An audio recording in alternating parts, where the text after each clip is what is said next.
Salut à tous et bienvenue dans ce nouvel épisode. Aujourd'hui, on reçoit Arthur Berdou, un invité qui a une vision un peu unique sur la création et notamment sur l'événementiel de nuit. Et faites-moi confiance, vous allez mettre toutes vos idées à la poubelle. Tes 3 premières idées, que ce soit un logo, un visuel, un flyer, une affiche, les 3 premières que tu fais, poubelle. En fait, Arthur nous a expliqué sa vision du monde de la nuit et sa vision des jeunes et des soirées. Leur faire quitter leur routine pour leur faire vivre une soirée fantastique. Et c'est pas le tout, on va aussi plonger dans les coulisses de la création d'Itza, un nouveau restaurant festif qui est en train de cartonner à Strasbourg. Vraiment de bosser et de faire développer ce restaurant. On adore faire vivre Strasbourg, c'est cool. Et là, on est en train de le faire indirectement très rapidement, plutôt que prévu. Ça fait 2 mois et demi qu'on est ouvert, on est en train de tout cartonner. Bref, si tu veux savoir comment Arthur est passé de chef de projet en agence de com à directeur d'un restaurant festif à Strasbourg et que tu veux toujours apprendre à avoir des idées de plus en plus novatrices, écoute cet épisode. À bientôt. Salut Arthur, comment tu vas ?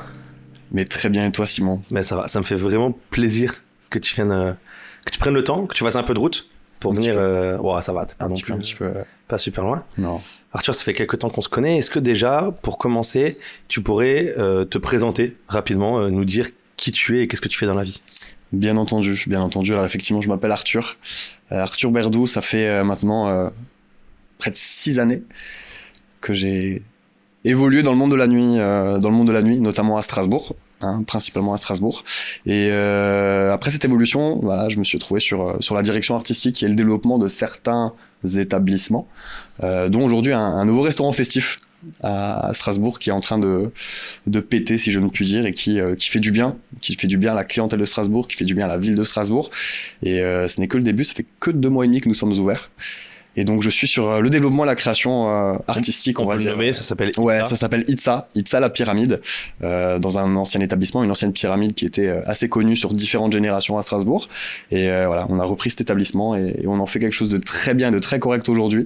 Et voilà, il y a du boulot, mais on s'épanouit dans ce domaine de création aujourd'hui pour développer la ville de Strasbourg. C'est ça l'objectif principal aujourd'hui.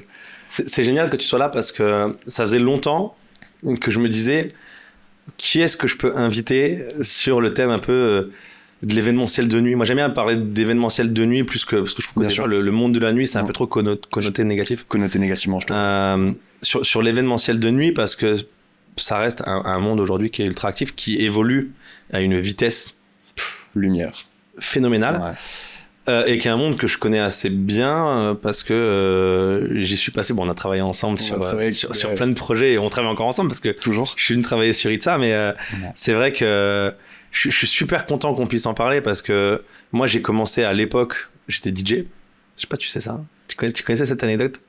J'étais DJ, mais on se connaissait pas à l'époque. Ça me parle, mais on en avait parlé récemment. Mais je suis venu jouer à Strasbourg, je suis venu jouer à la Salamandre à l'époque, à la salle. Okay. Et j'étais DJ, après je passais sur la partie photo de nuit, vidéo de nuit.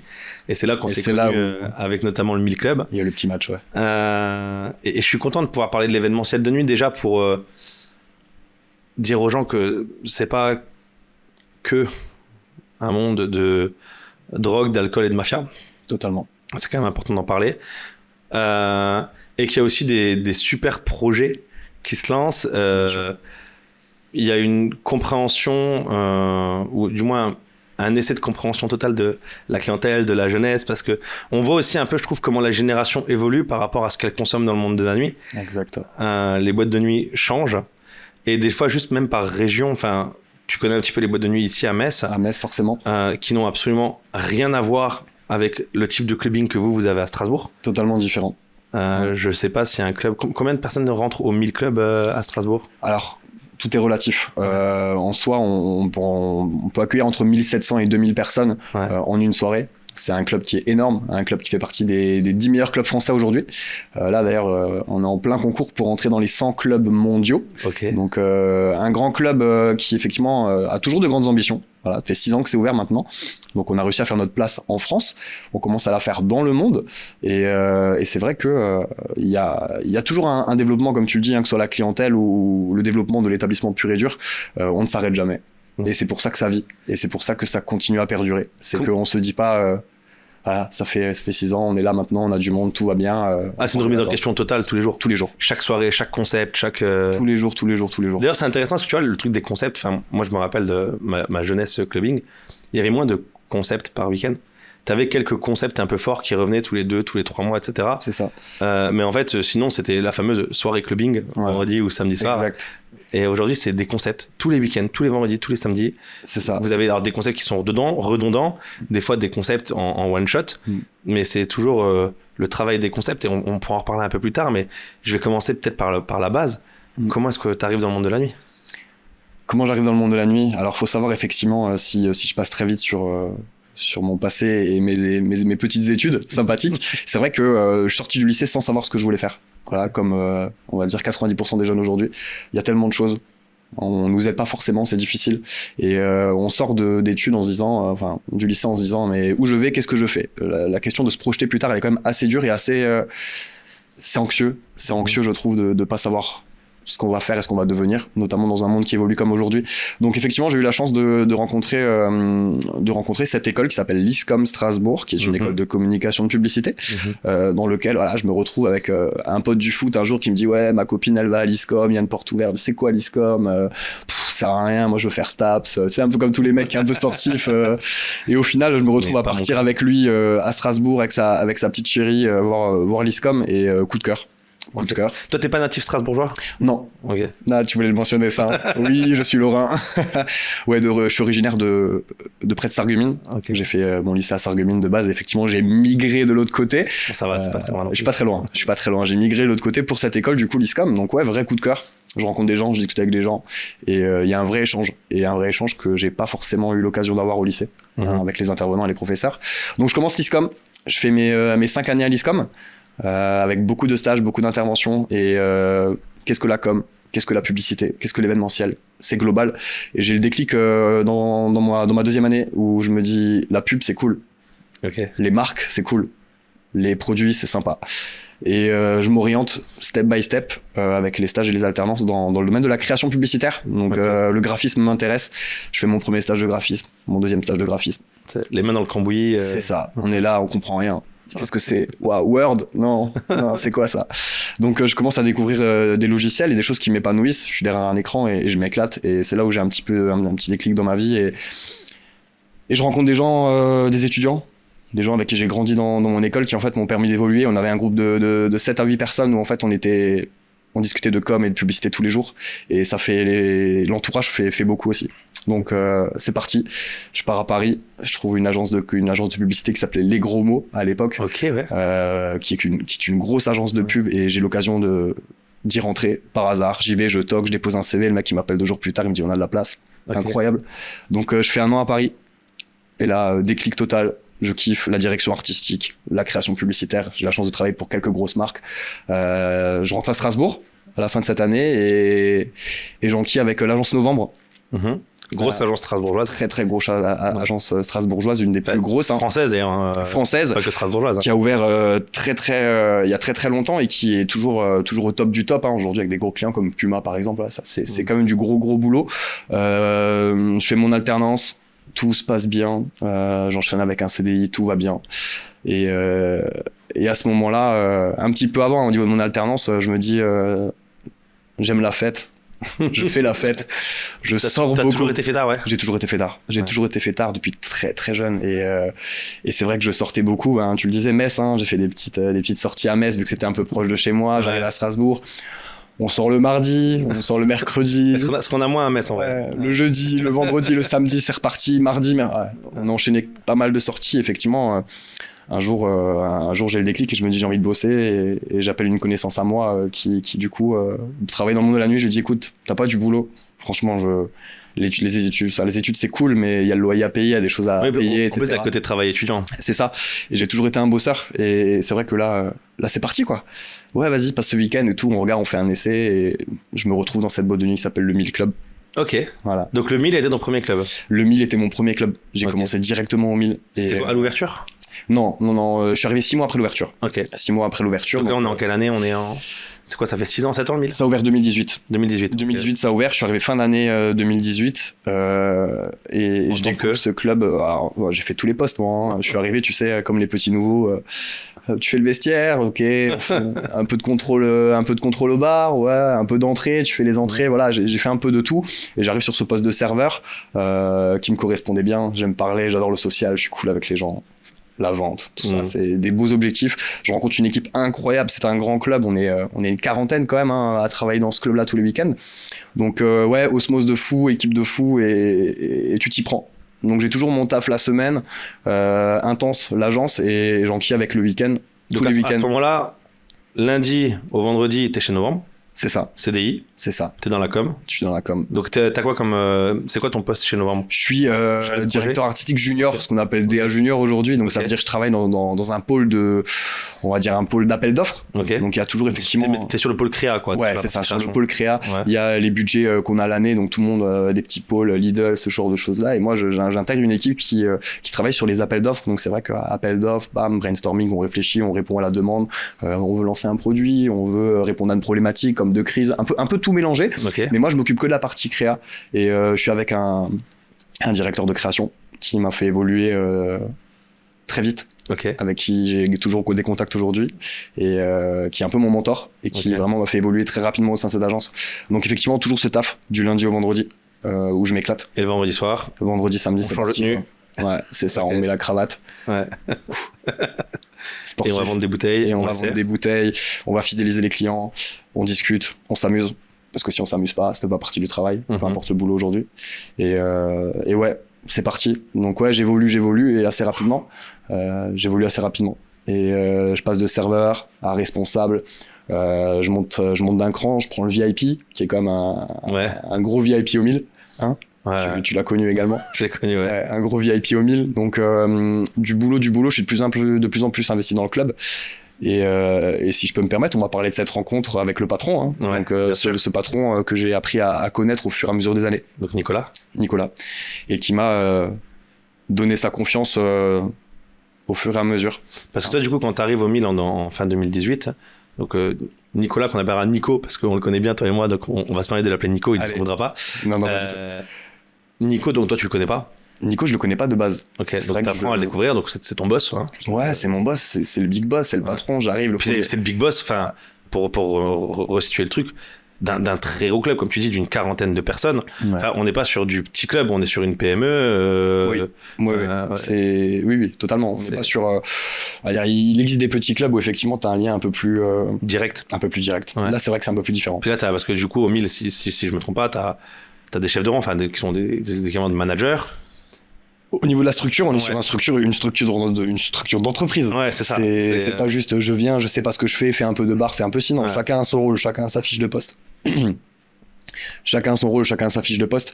Ils savent ce qu'ils ont à faire. Il y a des gens, ils bossent ensemble depuis 2 ans. En soirée, ils ne se parlent pas. Ils se parlent avant, Ouais. ils se parlent après. Et ça roule. Ils ne se voient pas pendant la Ouais. soirée. Tellement ils courent à droite, ils Ouais. courent à gauche. Ils sont à l'opposé. Les hommes de l'ombre, hein, on n'en Ouais. parle pas assez, mais c'est important. Donc ouais, c'est une grosse entreprise. Une très grosse entreprise. Et donc, du coup, tu rencontres Nico, vous filmez bien ton travail, t'apportes des idées, vous sympathisez. C'est ça. Et du coup, Exactement. raconte-nous. Et du coup, effectivement, un jour, on a une discussion assez qui tombe un peu de nulle part entre deux petits verres. Et c'est vrai qu'il me propose de peut-être intégrer le club à temps complet pour rejoindre ce côté créatif, cette direction artistique. À savoir que faut aussi en parler. On a Chris et Anto, qui sont les 2 directeurs artistiques du club À l'époque. à l'époque, qui ont fait l'ouverture et qui ont créé quelque chose de ultra solide. On Ouais. parlait de concept de soirée avant. Ils sont arrivés, ils ont créé une image, ils ont bossé sur des soirées, ils ont fait des choses quand même folles. Et Grosse force à Lati, donc Chris, ouais. donc Lati et Anto, totalement. s'ils passent par là, parce qu'effectivement, je les connais aussi assez bien.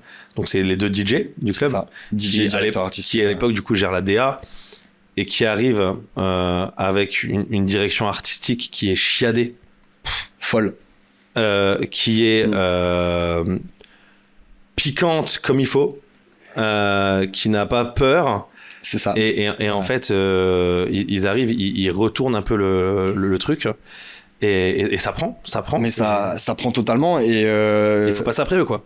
Faut passer après eux. Et ça, c'est l'angoisse. C'est un peu l'angoisse. Pour être franc, j'ai cette vision du coup de la pub très minutieuse sur les détails, etc. Je sais de ce dont je suis capable. Je connais ma vision. Je connais le club par cœur aussi. J'y suis depuis un petit moment. Et là, effectivement, j'ai l'occasion de reprendre la direction artistique du club après eux. Et franchement, c'est pas facile. C'est pas facile. Je me dis, ah ouais, c'est pas juste je viens et je prends. Ils ont mis la barre très très haute. Et faut essayer de la mettre encore au-dessus, ce qui est compliqué, mais au moins d'être à leur niveau. Et franchement, c'est du taf, c'est du boulot. Donc grosse remise en question. J'accepte la proposition. Donc là, tu quittes novembre. Je quitte novembre. Je quitte le domaine de la pub. Ouais. Longue réflexion. Et je me dis, faut y aller. C'est maintenant qu'il faut y aller. Je prends mes deux passions, hein, la création publicitaire, la création graphique. Et la fête. La création. Et la fête. Et le côté festif. Qui franchement m'a apporté beaucoup, qui m'a libéré sur plein de choses, qui m'a fait me découvrir aussi, faut en parler, de la découverte personnelle, cette évolution rapide, et franchement ça fait du bien. Donc ouais, je m'engage avec Nico sur ce développement d'établissement. Donc là, c'était à combien de temps ça? C'était il y a avant Covid? Après Covid? Parce qu'on a touché quand même la pause du Covid, la partie de nuit. Après Covid, parce que Covid t'es encore chez nous vraiment. C'est ça. Ouais. Je fais novembre en télétravail. Ouais. Exactement, novembre en télétravail. Donc ouais, j'enchaîne par la suite avec le 1000, exactement. C'est ça. Okay. Donc t'arrives, donc du coup, c'est 2022. On est à peu près sur ces eaux-là, ouais. 2022, donc tu reprends la DA du club. Totalement. Et je pense que parce que les gens peuvent se poser la question de pourquoi prendre un directeur artistique à temps plein pour une boîte de nuit, tu vois, appelons un chat un chat.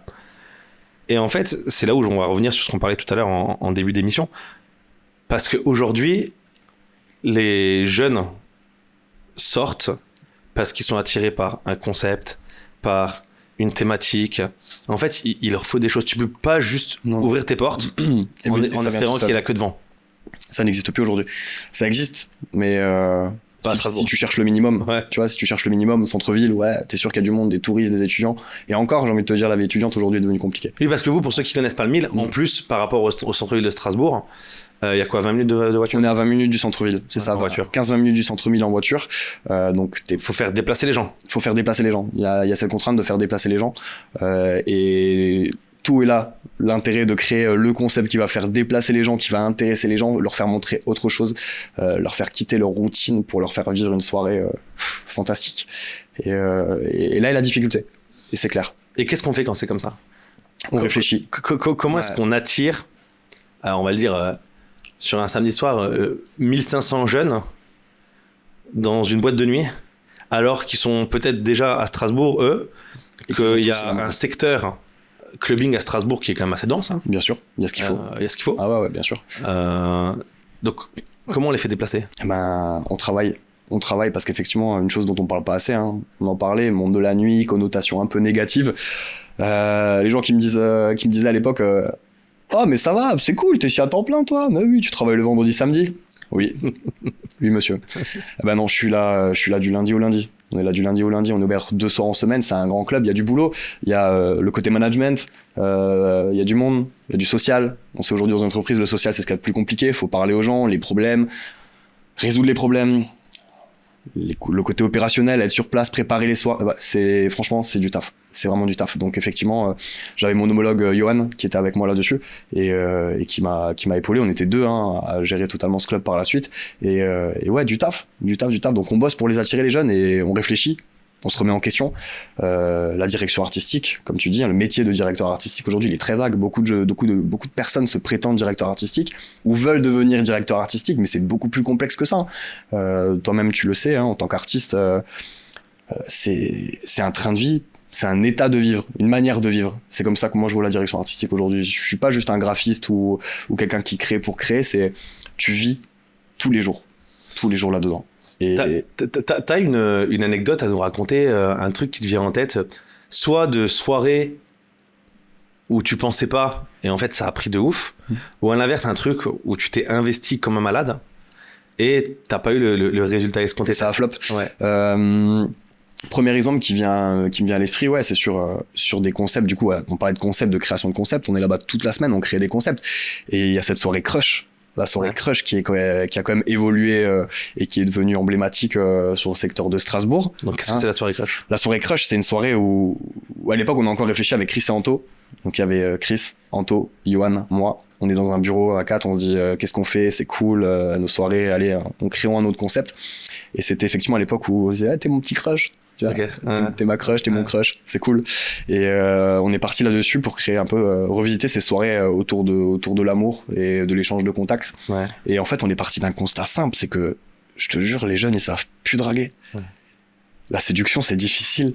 Alors que, tu vois, historiquement, les boîtes de nuit, c'est fait pour ça. Ouais, c'est pas fait que pour ça, mais ouais, c'est ça. Les mecs vont seuls en boîte pour trouver quelqu'un. Ouais. Les filles, on va pas se le cacher, elles font la même chose. Bien sûr. En tout cas aujourd'hui. Ouais. Et la séduction, c'est difficile. Donc entre la période des charros, les choses comme ça, c'est vrai que aujourd'hui, comment trouver l'amour, hein, ouais, c'est un peu ça le principe. On s'est dit, les jeunes, ils savent plus séduire, mais on va les aider. On est là un peu pour être leur mentor.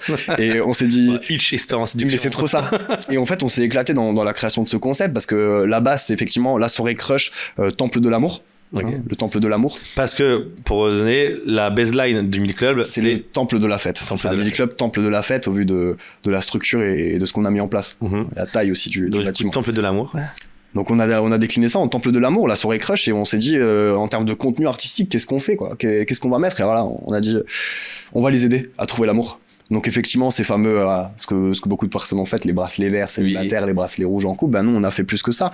On a fait des petits stickers, voilà, donc t'arrives, t'as ton sticker, ton stylo, tu mets ton Insta, ton Snap. Tu peux mettre ton PayPal si tu veux, tu vois, tu peux faire tellement de choses. T'as ton sticker, tu vois une fille qui te plaît, tu lui colles dessus, un mec, tu lui colles dessus. On voit que les gens, ça prenait, on avait des stickers sur stickers, les gens, ils avaient tous des stickers avec les prénoms, les Insta des gens et tout, un peu cool. Et en fait, on voit que il y a du monde, ce concept, il marche. Allez, tu sais quoi, remise en question. On le refait évoluer, ce concept. On fait des cartes de visite avec des petites punchlines d'approche de séduction. Donc le sticker, on a dit on le met à la poubelle, on fait une chose carte de visite, faut que les gens ils puissent le mettre dans le portefeuille, rentrer à la maison. Le sticker c'est sur les vêtements, ça s'arrache. Ouais. Comment faire perdurer tout ça? Donc on a mis en place plein de petits trucs comme ça, plein de petits trucs un peu cool qui font rire les gens, qui font rire les jeunes. Et cette soirée, elle a explosé. Aujourd'hui, Crush c'est devenu une soirée emblématique à Strasbourg. On est sur des 1800, 1900 personnes sur Crush. Incroyable. C'est fou. Donc vous avez un feedback, ça pécho ou pas? On a, pour l'histoire, je te jure, première soirée Crush, il y a un couple, ils sont toujours ensemble. Mais non. Ils nous écrivent, ils viennent à chaque soirée Crush. Incroyable. Ils viennent parce que c'est leur soirée. Donc ouais, cool, parce que ça prend, parce que le résultat plus important pour nous, alors pour le club, c'est de ramener du monde, mais nous, personnellement, c'est de voir que on se pose pendant la soirée, on se dit, ça plaît, les gens, ils s'éclatent. Les gens ils s'éclatent, petite alarme pendant la soirée, c'est le moment de pécho, nanana, etc. On met du slow, qui met du slow en boîte de nuit aujourd'hui, tu vois, un peu à l'ancienne. Ouais. Voilà, on essaie de faire évoluer ça et franchement ça marche, c'est cool. Et un exemple pur et dur qui fonctionne, c'est celui-ci. Et c'est un peu la description de notre mentalité qui est de créer des thématiques et des concepts totalement différents de ce qui se fait depuis toutes ces années. Moi, il y avait un truc qui m'avait impressionné, c'était une soirée. Et Jordan, qui est à la régie derrière, la connaît très très bien aussi, c'est Milliland. Ouais, Milliland, très belle création aussi. Très belle création. Et donc de s'inspirer des fêtes foraines, des parcs à thème même. Hein. Totalement. Et t'arrives en fait dans une boîte de nuit, toi tu viens pour... Et je pense toujours, tu sais, s'il y a un touriste juste qui vient au Mille Club mais qui a pas regardé le thème de la soirée et tout, le mec vient, il y a machine à barbe à papa, on te donne du popcorn quand t'arrives. Popcorn, churros. Tu viens, tu manges plus que tu bois. C'est dingue. Le touriste, il est fou. Il est fou, il rentre chez lui, il se dit, mais les gars, j'ai fait quelque chose de fou là. Ouais. Mais dis-donc, une grosse soirée. Et t'as l'inverse. Est-ce qu'il y a un truc où vous vous êtes buté et un flop? Ouais, ça nous arrive. Ça arrive, hein, comme tout le monde. On a bossé on a essayé de revisiter une soirée blanche. Voilà, ce qui se fait après. C'est pour ça que les thématiques amènent plus de monde. On est un club à thématiques aujourd'hui et les gens sont intéressés par nos thématiques. Tu penses que si demain t'arrêtes de faire les thématiques, le 1000, ce serait compliqué? Alors, je ne sais pas si ce serait compliqué. En tout cas, il y aurait un inversement de clientèle. Ouais. Parce que notre clientèle vient pour ça. Okay. Aujourd'hui, tu fais... les gens jouent le jeu. Les gens jouent le jeu. On fait une soirée, la soirée de Chris et Anto, qui est la soirée NBA, qui est la soirée hip-hop revisitée, version NBA, maillot de basket, tout le monde en maillot de basket. Ouais. On arrive à créer des ambiances dans le club C'est pas juste un nom. Ouais, ça devient une expérience. Ce n'est pas juste un style musical qui était à l'époque. Le concept, c'était soirée hip-hop, soirée français, soirée... Non, on n'est pas sur des thématiques musicales, on est sur des thématiques qui englobent l'intégralité de l'expérience qu'on propose. Et c'est là où c'est intéressant. Quand je vois la soirée Rose Bonbon qu'on a créée il y a peu de temps, qui est... tu viens, tout le monde habillé en rose, les mecs habillés en rose. Incroyable. C'est génial. Tout le monde en rose, il y a des bonbons partout. Tu manges, t'as un taux de sucre comme ça, fin de soirée. Ça marche, c'est cool. Donc, des soirées qui ont flop, il y en a, mais c'est quand on veut effectivement essayer de combler certains trous en revisitant des soirées qui tournent depuis trop longtemps. Donc, on est toujours effectivement en remise en question. En remise en question totale. En vrai, c'est important, je pense, pour le métier d'artiste en général. Bien sûr. De jamais rester ancré sur ce qu'on sait faire. Totalement. Et de passer son temps à prendre du recul. Totalement. Ce qui est souvent compliqué. Surtout que, tu vois, si on prend sur la communication au global, toi en plus qui viens d'agence, on est sur des process qui sont longs. T'as le temps, tu peux prendre du recul, t'as des strates de validation où ça va passer de toi à ce que tu fais à ton directeur de création, au directeur de pub, au machin, etc., qui va prendre du recul, qui va envoyer les clients, retour. Alors que vous êtes sur des concepts où en vrai, vendredi il te faut un concept, samedi il te faut un concept, et vendredi d'après il te faut un autre concept. Et samedi encore un autre concept. Ouais, c'est maintenant. Ouais. Et va chercher les gens, c'est maintenant. Mais oui, on en revient là-dessus. Et pour la petite anecdote, j'ai retenu chaud, c'est un ancien professeur de créa que j'ai connu à l'ISCOM qui nous a fait des petits exercices graphiques en disant écoutez les gars, voilà, vous allez me taper un logo, vous avez le droit à toutes les formes possibles, rond, carré, triangulaire, ce que tu veux. Vous me tapez un logo maintenant. Vous avez 1 minute 30. Tu tapes ton logo. Il te prend les feuilles, il déchire. Il dit ok, refaites-moi un logo. Tu refais un logo. Il prend, il déchire. Un troisième, mais pas le même. Il prend la troisième feuille, il te déchire. Et il te dit voilà, maintenant, vous allez travailler sur la même chose. Et celui-ci, on va le regarder. Tes 3 premières idées, que ce soit un logo, un visuel, un flyer, une affiche. Les 3 premières que tu fais, poubelle. Voilà. Parce que tes 3 premières idées, c'est les idées que tout le monde va avoir. Okay. Donc c'est la même chose pour la création de concept. Et on pourrait faire une soirée comme ça? Ouais. Poubelle. On pourrait faire un truc comme ça? Ouais. Poubelle. Et c'est dur. Et quand on a essayé d'amener cette mentalité-là, parce qu'aujourd'hui, on travaille avec une équipe, on les appelle les jeunes, l'équipe des jeunes, parce qu'effectivement, nous, on a fait un peu notre temps. On a les jeunes qui commencent à s'épanouir dans le monde, dans l'événementiel de nuit et dans la création de concepts au sein du club. Hein. On a un petit pôle com au sein du 1000 maintenant. Les jeunes, on leur inculque ça. Une idée. Ton idée, elle est trop bien. Poubelle. Et ça, c'est drôle. Et c'est comme ça qu'on leur apprend à réfléchir. Et franchement, on voit la différence. On voit la différence avec certaines personnes, certains clubs qui prennent peut-être moins le temps d'exercer ça.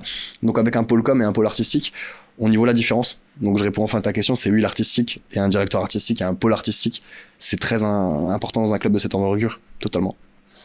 Et donc maintenant, t'es plus au 1000 ? Je suis plus au 1000. T'es chez Itza ? Je suis exactement à Itza. Et déjà, première question, pourquoi passer de la nuit à la restauration festive ? Est-ce qu'on peut peut-être parler de la petite pause sud de l'Espagne qu'il y a eu entre-temps ? On peut parler de ça. On va pas parler de flop. Non, totalement pas. Parce que c'en était pas un. Totalement mais pas. Peut-être juste de mauvais endroits, mauvais moments. Je pense un souci de moment, un souci de gourmandise aussi peut-être.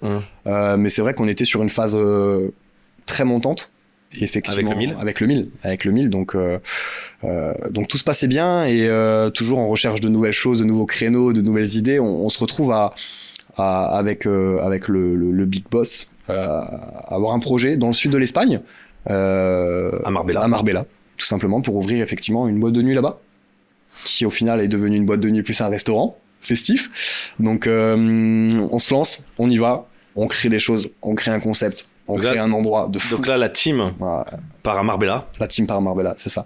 C'est ça, on part avec du coup Johan Margot et Nico. On se retrouve au sud de l'Espagne dans une optique de... En vrai, tu connaissais déjà ? Non, moi je connaissais pas. Nico le connaissait, nous on le connaissait pas. Donc on a bossé très longtemps sur le projet, sur la strate en amont, le business plan, l'image, qu'est-ce qu'on fait, qu'est-ce qu'on dit, où, quoi, comment.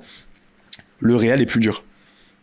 Tu vois, tu travailles à Strasbourg pour Marbella, c'est cool. Ouais. Quand tu travailles à Marbella pour Marbella, c'est beaucoup plus compliqué. Donc ouais, on se retrouve dans un endroit qui est la jet set espagnole, le Saint-Tropez. Oui, voilà, Marbella, c'est le Saint-Tropez espagnol. Ouais. où t'as tous les 10 mètres une boîte de nuit, tous les 10 mètres un bar, un resto festif, des gens qui sont là depuis plus de 15 ans. Un yacht, une boutique de luxe. C'est un truc de fou, on est sur des choses complètement démesurées. Donc toi, t'arrives, c'est cool, t'as ton projet, c'est cool, et là, tu remets tout en question. Encore une fois, tu prends, tu jettes, tu recrées, tu prends, tu jettes, et tu te dis, ok, nous on fonctionne comme ça, mais la clientèle est pas différente, donc on l'a travaillé cette clientèle. Mais quand tu regardes effectivement la clientèle sur place, faut la chercher, et c'est une bataille rude. Ça veut dire, on envoie des gens distribuer des flyers. Ouais. Tu retournes. Je sais pas si tu te rappelles, parce que tu étais présent à ce moment-là. J'étais là aussi, parce que je vous ai accompagné sur Marbella. Exactement. Et tu te retrouves à faire la com des années 2000, d'aller flyer dans la rue. Mais en mode, totalement. Bonjour. Enfin, du coup, en espagnol, hein, mais. En espagnol. Hola, ¿qué tal? Non, très compliqué. Au-delà de la barrière de la langue, qui est pas évident. Après, c'est touristique, tu parles anglais, mais tu te retrouves à distribuer des tracts. À 5 mètres, il y a un autre gars qui distribue des tracts. À 20 mètres, il y a un autre gars, il distribue des fly. À avoir des monuments. Des gens qui sont ancrés, c'est des groupes, c'est pas juste des petites boîtes. En plus, c'est des groupes, c'est des gars, les mecs, ils ont 4 restos, 2 boîtes de nuit. Exactement. Et tu rentres sur leur territoire, sur leur marché, donc faut s'imposer. C'est compliqué. Et tu réfléchis. Qu'est-ce que je fais? Il y a que des mecs qui tractent. Comment je fais? Voilà, c'est là où elle est venue l'idée du airdrop, hein. On est arrivé, on a fait tous nos flyers de soirée en version digitale. Ok. On s'est baladé sur le port. Full touriste, 22h, les gens ils vont tous sortir moi. Airdrop. Incroyable. Va dire à une personne aujourd'hui, écoute, il faut que tu ailles airdropper. C'est drôle, non? C'est drôle. Mais voilà, on a commencé à partir par là, à créer des choses gratuites, des VIP guest pass, mettre de la valeur sur ton entrée. Pas dire entrée gratuite, mettre des VIP guest pass, ça veut dire créer de la valeur aux touristes, leur dire qu'ils étaient VIP et invités, ça attire toujours ce mot, hein. Tu vas dans la jet set, les gens ils adorent ça. Et donc là, airdrop. Et tu vois les gens qui arrivent au fur et à mesure, le club il arrive, le club il se remplit, c'est cool, mais pas évident. Parce qu'il y a l'autre côté qui est le fait que tu sois implanté au milieu de gens qui existent. Et certes, c'est Marbella, mais il faut vivre. T'es pas le bienvenu non plus. T'es pas le bienvenu, certes. Et encore, je trouve que ça va, mais effectivement, on te fait comprendre que t'es pas le bienvenu quand t'envoies ton staff et tes équipes flyer et que reviennent en disant on nous a insultés, on nous a dit qu'on devait dégager, on n'a pas le droit, c'est leur territoire et tout. Donc ouais, des problèmes. On est sur de la guerre de gang de club, quoi. Franchement, c'est fou. Tu vois les 2 équipes de High School Musical à l'époque, hein? Très bien, ouais.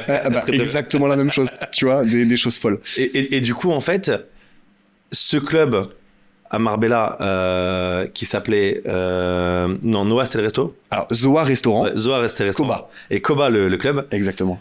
Donc du coup, à la base, c'était qu'un club. Finalement, c'est devenu un club plus un resto. Plus un restaurant. Mais du coup, c'est le resto qu'après vous avez fait remonter à Strasbourg. Enfin, en gros, c'est ça. Le concept, du coup, était une cuisine fusion entre l'Amérique latine et l'Asie, ce qui fonctionne sur cette destination de Marbella. On a travaillé avec effectivement un consultant en cuisine qui nous a appris beaucoup de choses et qui nous a fait découvrir des choses dingues sur le domaine du restaurant festif, qui était un créneau qu'il connaissait et que nous on découvrait.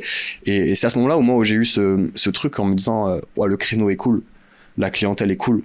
Moi, ça fait 5 ans, je bosse avec des jeunes de 18 à 22 ans qui sont bourrés tous les week-ends. Ouais. Et c'est dur de faire du social. Et j'arrivais à un stade où j'avais du mal un peu à parler aux gens. Tu vois, je me sentais un peu fatigué de tout ça. Ça, je te raconte une super anecdote là-dessus. Parce qu'elle est incroyable. Et j'espère qu'il aura l'occasion de venir à ta place.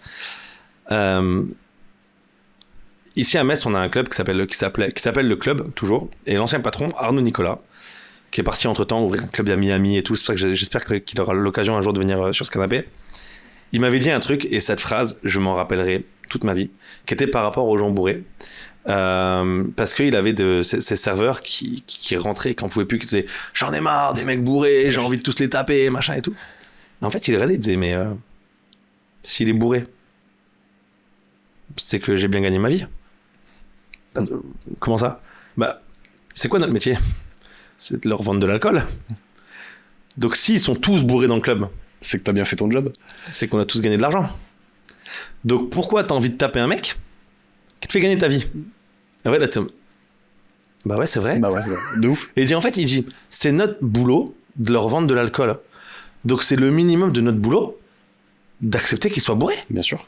Ça fait partie du job. Et en fait, c'est vrai que tu relativises quand même en mode, bah oui, c'est vrai. Ah oui, totalement. Il dit, moi j'ai une porte à l'entrée qui vérifie que les mecs arrivent sobres. Donc si le mec il arrive sobre et qu'il repart bourré, mission réussie. C'est que c'est moi qui lui ai vendu. C'est sûr, ça va plus loin que ça encore. Mais en soi, si tu prends la base, oui. oui, totalement.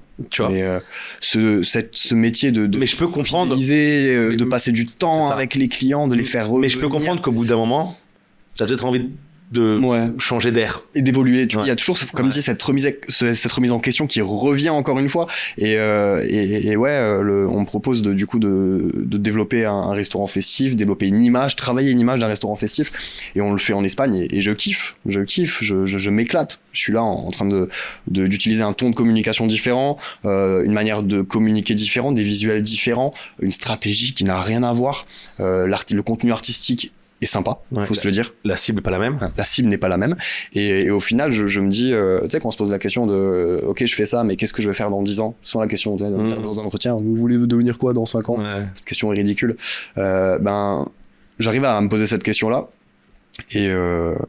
Et du coup, malheureusement, le projet Marbella arrive à sa fin rapidement. On a revendu, on va dire, très rapidement pour revenir se consacrer du coup au 1000, qui reste le gros engrenage à Strasbourg de tout ça. La locomotive. C'est la locomotive qui fait tout tourner totalement.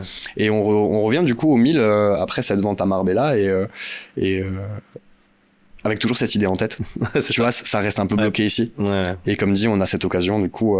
Il y a 1 an de reprendre un établissement incroyable pour y remettre cette patte-là qu'on a tous adoré. Et c'est à ce moment-là où... Et apporter peut-être aussi quelque chose de nouveau. Il y a déjà un restaurant festif, il me semble, à Strasbourg. Ouais, il y a un restaurant festif. Vous n'êtes pas le seul. Exactement. Mais de venir effectivement remettre cette patte-là de festivité, de cuisine fusion, de ce que vous avez appris. Exactement. Et de viser une clientèle qui est différente, parce qu'effectivement...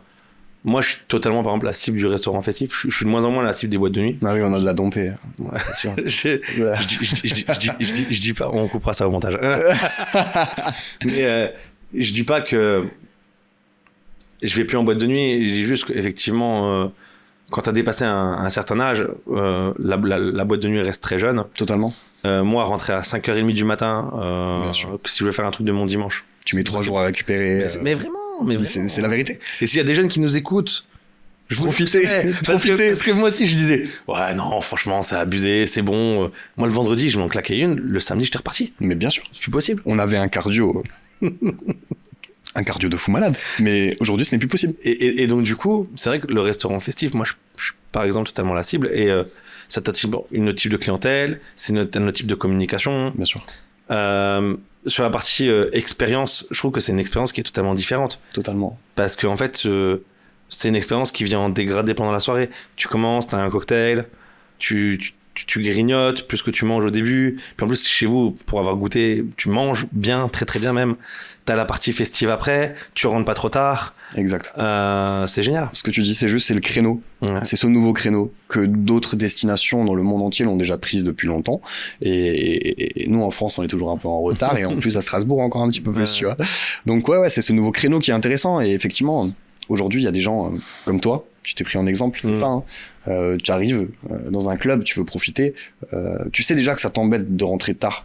Mais parce que déjà, en plus, le clubbing, aujourd'hui, les gens arrivent tard. Les gens arrivent tard. C'est fini, le 23h30, t'as du monde à la porte.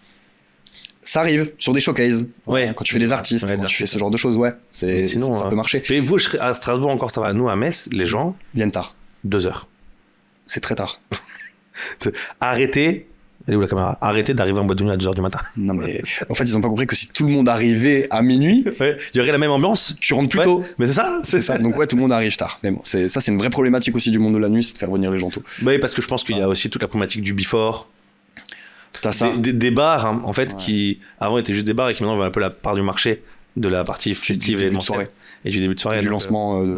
On est d'accord. Mais oui, effectivement, ce créneau-là est plus qu'intéressant. Donc, très ravi de créer un endroit comme ça à Strasbourg. Donc, du coup, là, tu reprends Itza, tu prends la direction artistique. C'est ça.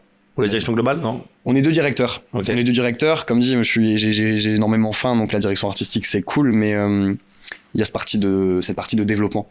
Développement de la marque Itza. C'est comme ça que je l'appelle. C'est qu'Itza, aujourd'hui, est le nom du restaurant. Mais il y a cette marque que l'on souhaite créer, que l'on veut créer et que l'on va créer. Okay. Parce que je suis là. Et qu'on va développer nationalement. Ok. Et par la suite, en dehors de la zone française, si je ne puis dire. Ok. Donc ouais, il y a un gros boulot là-dessus, c'est un peu notre bébé avec le patron, et on a tout créé de A à Z, avec la déco, le nom, l'histoire, l'ADN, le type de cuisine, voilà. Donc le but c'est vraiment de bosser et de faire développer ce restaurant. On adore faire vivre Strasbourg, c'est cool. Et là, on est en train de le faire indirectement, très rapidement, plutôt que prévu. Ça fait 2 mois et demi qu'on est ouvert, on est en train de tout cartonner. Et franchement, voir les gens, voir autant de retours positifs, autant de gens qui nous disent merci d'être là. J'ai vu une TikTokeuse qui est venue chez toi. Ouais. J'ai vu un TikTok qui a pas mal buzzé. Ça devait être le mood de Laura, je pense. Ouais, c'est ça. Ouais, écoute, on a pas mal de créatrices de contenu qui viennent. C'est toi qui les sollicites ou... Alors, j'en ai sollicité quelques-unes, effectivement, et j'en ai pas mal qui viennent comme ça et qui me disent waouh, mais moi, je veux du contenu comme ça. Genre, je sais que ça marche, tu vois. Est-ce que c'est de te gratter un menu pour du contenu ou... Non. Non, quand même pas. Non, effectivement, j'ai sollicité certaines personnes. Ça fait partie de la stratégie d'influence. Bien sûr. Hein, Totalement. Aujourd'hui, l'influence, Totalement. c'est une vraie stratégie. Et quand je vois que les gens... Et ça peut te coûter moins cher et c'est plus écologique Bien que sûr. 10 000 flyers distribués en vide dans les boîtes aux lettres. Le but, alors moi je travaille comme ça avec les gens, je leur demande de s'exprimer, c'est comme les artistes et performeurs que j'utilise, voilà. On a des chanteurs, des danseuses, saxophonistes, violonistes, on a un peu de tout. Incroyable. Ouais, le violoniste est génial. Ouais. Et quand ils me disent ouais, tu veux quoi, je joue comment, je fais ci, je fais ça, je leur dis écoutez, moi je leur raconte l'histoire de Itza, c'est comme ça que je fonctionne, je raconte l'histoire de Itza et je leur dis épanouissez-vous, faites ce que vous voulez, mais faites ce que vous aimez. Et c'est comme ça que je me rends compte que ça rentre le plus dans l'ADN du restaurant. La danseuse qui vient me voir et qui effectivement me dit sur quelle musique, sur quoi, tu sais quoi ce que tu aimes faire. Ça, ok, je pense que ça peut matcher, ça match après, ça match pas, mais ça peut matcher, fais, éclate-toi. Voilà, donc faire vivre les gens et leur dire amusez-vous. Et c'est l'intérêt de ce créneau-là et de divertir les gens. Donc ouais, quand tu vois que t'as de la clientèle qui vient une fois, 2 fois, 10 fois en 2 mois et demi et qui te disent merci d'avoir créé un endroit comme ça, on va venir tout le temps. Les retombées sont bonnes. Que les créatrices de contenu, elles font du contenu comme ça qui touche les Strasbourgeois, leur cible strasbourgeoise, et que elles font des 10-12 000 vues sur des endroits sur des endroits lambda, et que sur un restaurant un peu conceptuel, elles tapent des 250 000, 500 000 vues, ouais, tu sais que t'es à la bonne place. Clairement, parce que les retombées, faut les prendre en compte. Bah, en vrai, c'est un bon thermomètre aussi, hein, un bon baromètre de voir un petit peu comment ça prend. Bien sûr. Comment ça se passe? On va rentrer un peu plus dans la technique. T'analyses fort tes retombées, tes stratégies, l'identité de marque, les retombées de marque, etc. Ouais. C'est un truc sur lequel tu passes du temps? Ouais, je passe beaucoup de temps dessus parce que on va le dire nombre de mentions, Alors le nombre de mentions, on va dire que en soi, il y en a beaucoup, donc je fais attention. Je fais attention à la qualité du contenu. Ça veut dire qu'effectivement, je suis quelqu'un qui repose beaucoup les gens. J'aime beaucoup ça. Et j'aime bien que les gens soient ambassadeurs du restaurant. Il n'y a pas que nous qui devons communiquer. Le fait que ce soit les gens qui communiquent, je trouve ça cool. Et je pense qu'être ambassadeur aujourd'hui d'un établissement, ça veut dire que je mets des photos d'un endroit où j'ai aimé être. Le fameux UGC. Voilà. Je trouve ça dans la lignée directrice de fou. Et c'est intéressant. Donc quand je vois que le contenu des gens lambda, des clients, et qualitatif, moi je suis content déjà. Yeah. Ça c'est la première chose où je suis très content. Mais effectivement, on se rend compte qu'on a un mélange de clientèle. J'ai du 40-50. À côté, j'ai une table de jeunes filles qui ont 24-25 pour un anniversaire. J'ai un couple qui vient fêter leurs 35 ans de mariage, la table à côté. Donc, raison de plus pour bosser, parce que c'est difficile de te dire... en fait, ton restaurant intéresse tout le monde. Donc, t'es pas juste là à faire... de la pub ou à parler juste aux filles, à parler juste aux cinquantenaires. T'es là, tu dois parler à tout le monde et tu dois donner ce que chaque personne a envie, tu dois leur donner. Et c'est compliqué. Donc ouais, je passe du temps. Donc les réseaux sociaux, tous les jours, comme dit, hein, aujourd'hui on est bien fourni, on est bien informé quand même avec les outils de méta, etc. C'est vraiment cool et ça nous aide beaucoup. Mais du coup, je bosse beaucoup dessus, mais je me tue pas à la tâche forcément là-dessus. Quel conseil tu pourrais donner, on va prendre un peu plus large avec le recul et l'expérience que tu as maintenant, quel conseil tu donnerais à quelqu'un qui veut lancer une marque en général? Est-ce que il y a des choses que toi tu fais, des process que tu as mis en place, c'est-à-dire demain, tu as quelqu'un, un jeune qui sort de l'ISCOM, qui veut lancer sa marque, qu'importe la marque, que ce soit... des fringues, que ça soit du culinaire. Je parle surtout par rapport à la communication sur les réseaux, parce que c'est la chose. Itza, pour le coup, c'est que via les réseaux. C'est que via les réseaux. J'ai envie de te dire oui et non, dans le sens où la partie pubard, elle a pris un peu le dessus chez moi. Beaucoup de relations presse. Ok. Beaucoup de relations presse. Les gros médias. T'as fait une invitation presse sur ça? Bien sûr, hein, obligatoire. Ouais. Obligatoire. Tu passes par ça, tu passes par les gros médias strasbourgeois, forcément déclinés en digital, mais la presse papier, faut pas l'oublier. Ça fait partie du truc. L'affichage, franchement, on a négligé presque aucun support de communication dès le début, et j'ai envie de te dire heureusement. Et ce serait un conseil que je donne à quelqu'un, c'est qu'effectivement les réseaux c'est important, mais ça ne fait pas tout. On sort d'un mois d'août. Où dans la restauration c'est compliqué le mois d'août, hein. Les gens partent en vacances, tout le monde râle, et c'est ça qui me bute, c'est que tout le monde râle, ouais, j'ai que fait 30 couverts, j'ai que fait 40 couverts, ça marche pas. Mais est-ce que tu prends 5 minutes de ta journée pour te dire pourquoi ça ne marche pas? Est-ce que tu prends 10 minutes de ta journée pour aller les chercher? Non, tu passes 1 heure sur TikTok, non, ça marche pas comme ça, faut aller les chercher les gens. Donc si j'ai un conseil à donner, ouais, c'est faut bosser, quoi. Faut bosser. Moi j'ai l'impression que les gens ne veulent plus bosser, ils veulent tout aujourd'hui mais ils ne bossent pas, et je pense que t'as le même avis que moi là-dessus. Bosser, c'est matin, midi, le soir, la nuit. T'as une question qui te vient à l'esprit à n'importe quel moment, tu la notes, tu y réponds plus tard, mais prends le temps de te reposer pourquoi tu t'es posé cette question. Et il faut aller chercher les gens. Et depuis qu'on a compris ça, notamment en Espagne, je trouve que je travaille encore mieux dans mes process à moi. C'est va chercher les gens.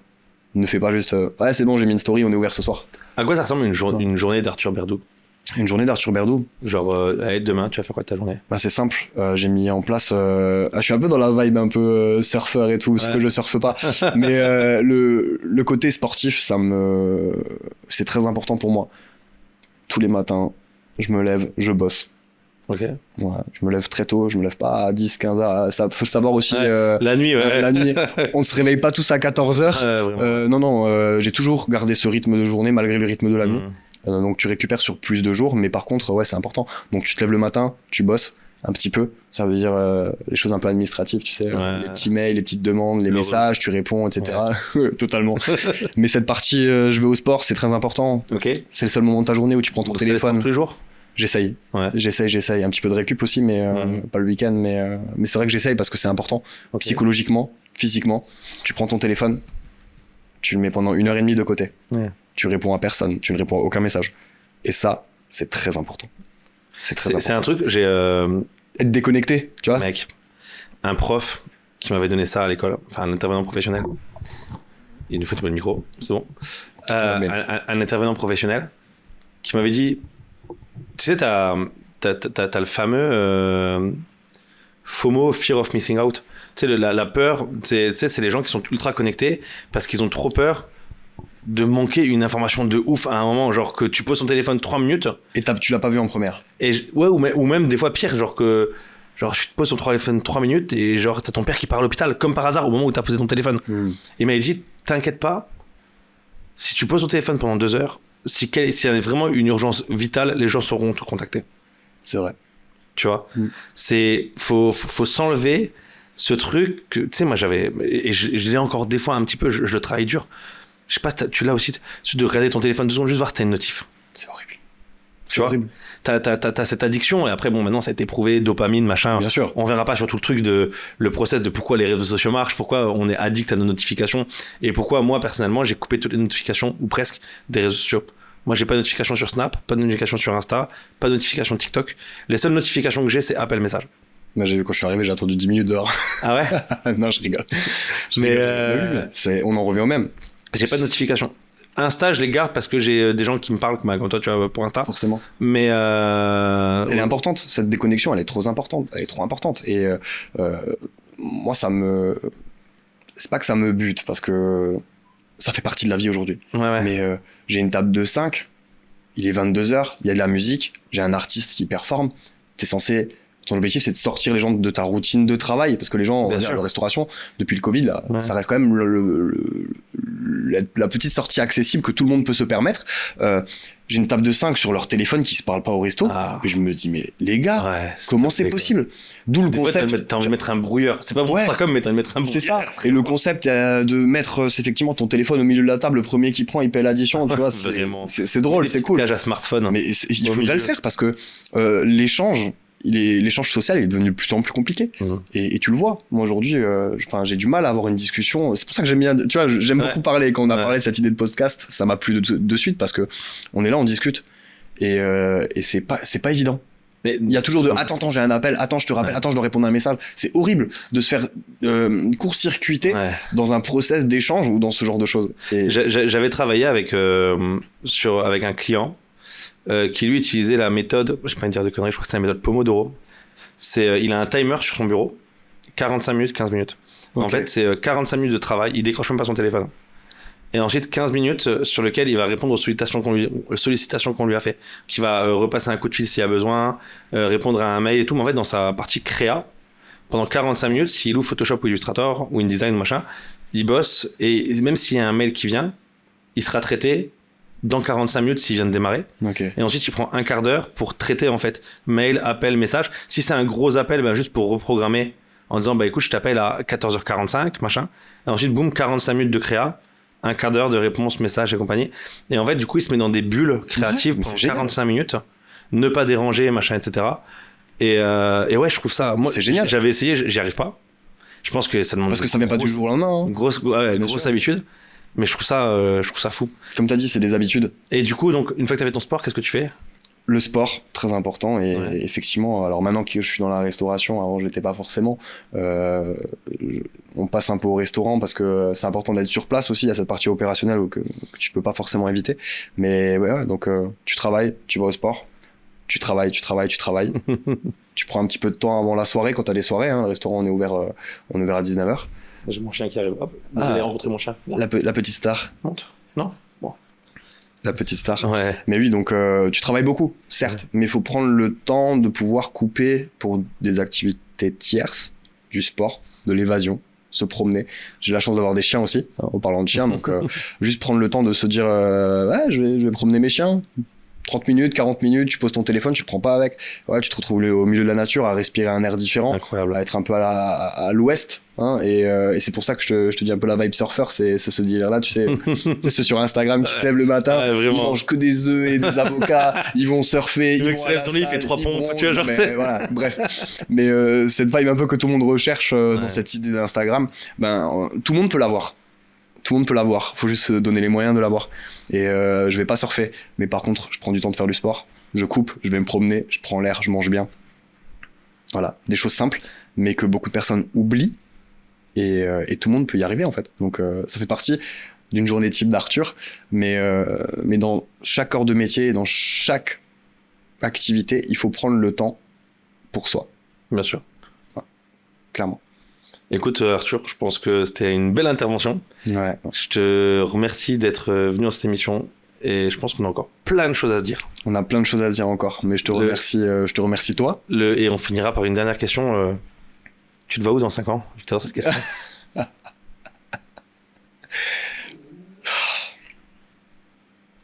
Allez, je t'écoute. Avec toi ici Avec toi ici, sur un autre sujet, en disant que, wow, ITSA International, hein, on s'est rencontrés à ITSA dans le sud de la France, dans d'autres pays. Non, bien sûr. Je me vois où dans 5 ans? Je me vois épanoui déjà. C'est très important, je me vois heureux d'être toujours aussi heureux de créer des concepts, de répondre à des demandes, de répondre à des besoins, d'épanouir les gens, de voir des sourires sur des visages. Ça, c'est le plus important, au-delà de la partie où je suis sur l'ordinateur et je m'éclate dans la partie visuelle, dans la création de concepts. Mais donner du plaisir aux gens, faire vivre les gens, leur sortir de leur routine, leur faire passer un bon moment. Et moi, tant que j'ai ce ressenti-là des clients et des gens avec qui je vais travailler par la suite, ça me va.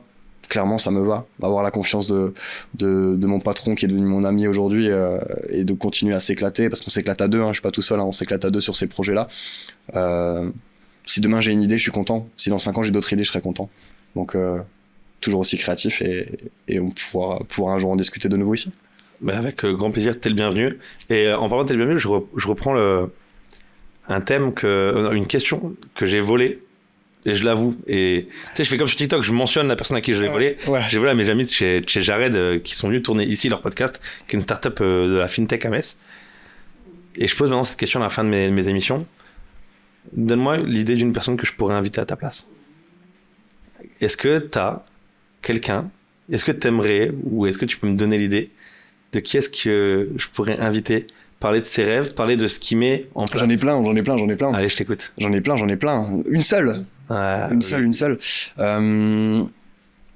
Je vais te parler un peu Strasbourg parce que Moi, je fais venir les Strasbourgeois ici. parce que Metz, tu connais.